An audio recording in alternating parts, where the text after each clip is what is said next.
佩呢，佩佩就说呢，做的 RTK 是 positive， 还需要做 PCR test 呢？佩佩，你这个问题问得很贴切，因为呢，为什么这个 RTK positive 呢，其实是一个给自己知道的那个答案，可是呢 PCR 是政府需要的一个确诊的证据，所以你还是需要做这个 PCR test 的。那个 RTK 呢，有可能呢，我们做的时候 positive 然后我们做 PCR 是 negative 的话，是有可能的，因为不同天做嘛，对不对？可是呢 ，PCR 是最为准确的。如果是 PCR negative 的话，你还是照样算是 positive 还算是 positive， 可是你需要再重复做多一次 PCR。Alright， 所以我们做这个 RTK 是 positive 的话，一定是 positive 的，只是说需要做 PCR。这是 Pauline 你好，如果患上 COVID， 可是在不知情下打第一剂的疫苗，会怎么办呢？Pauline 没问题的，因为打第一剂和中 COVID， 因为那个疫苗的量呢其实是很少的那个 COVID 的量会高过这个第一剂的疫苗，所以呢它不会妨碍到第一剂的功效，不用担心然后等一下你好了过后，可以再立刻去打第二剂，没问题的positive， 然后在15号隔离完，但是呢，妈妈呢12号确诊 positive，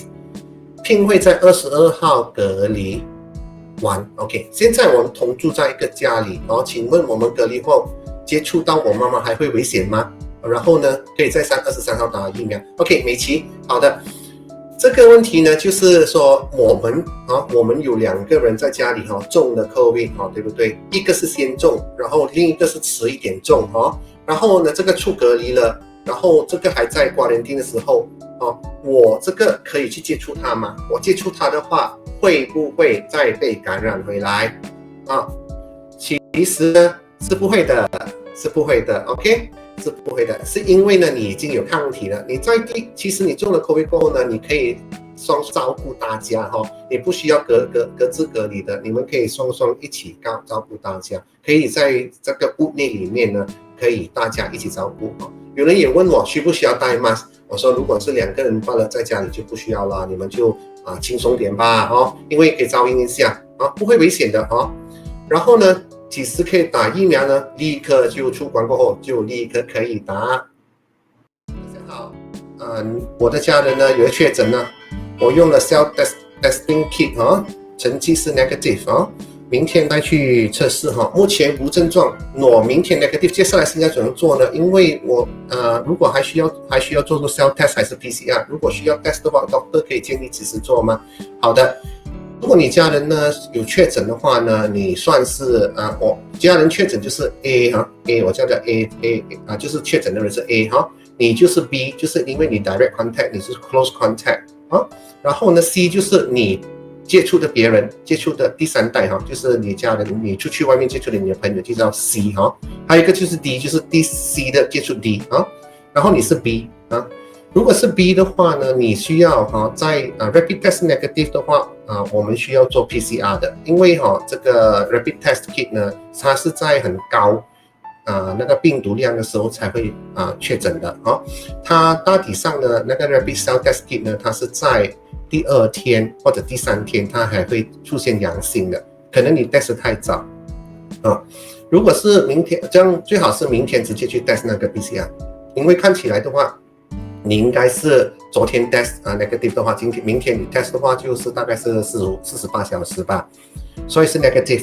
如果是明天 negative 的话，需要做什么呢？你还是需要隔离，记得你是 B 群组B 群组的话，你直接就是从你有 symptom 的那一天，就是有症状的那一天，或者是你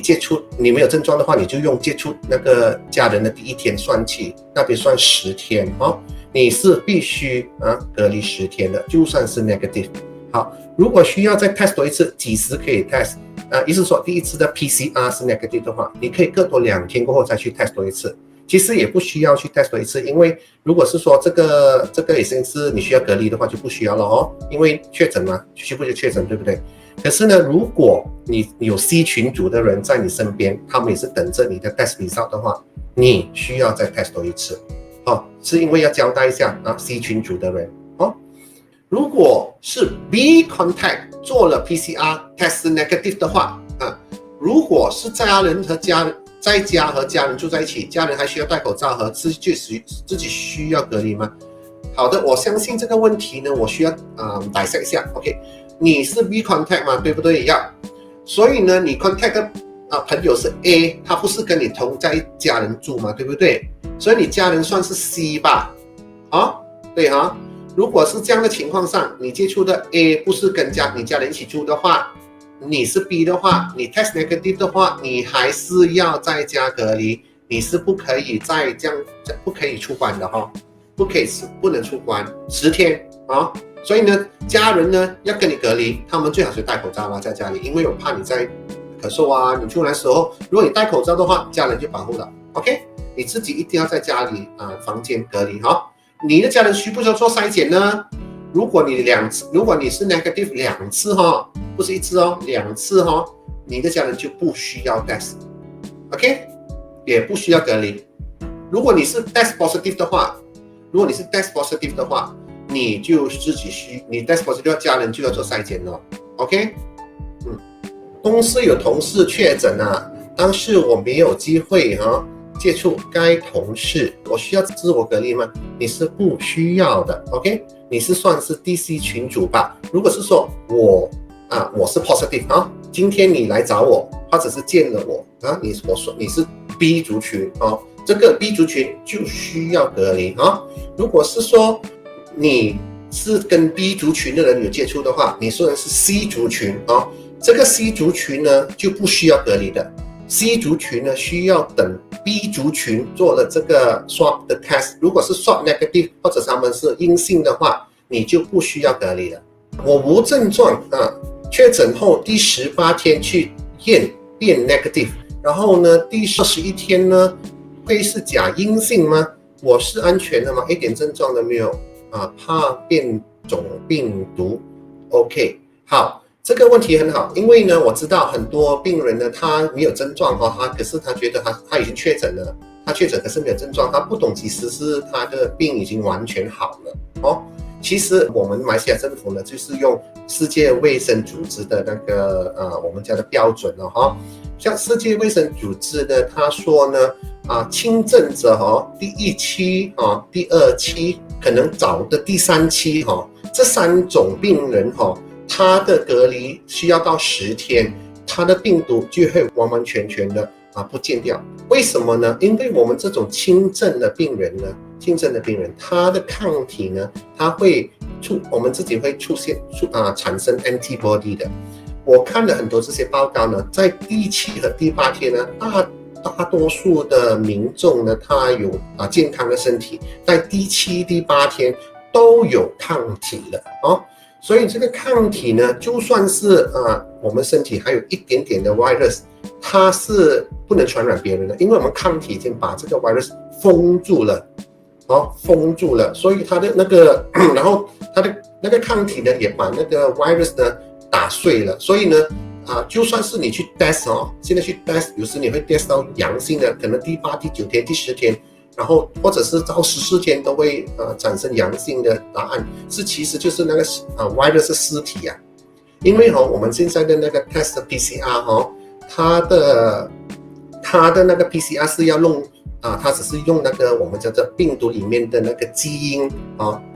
体才可以 test 得到有没有 virus 在你的身上。可是呢，要 test 这个基因的时候呢，我们要弄碎或者杀死那个病毒，然后把它弄碎了，才可以拿出那个基因出来，才可以 test 的所以呢，很多病人呢，其实到了第7、第8天，他的身体的病毒已经全部死完了，完全死了然后呢，他们就在 test 的时候呢，他是 test 那个尸体所以呢，你会看到很多人在吵着什么是 CT value 之类的这么 CT value 降低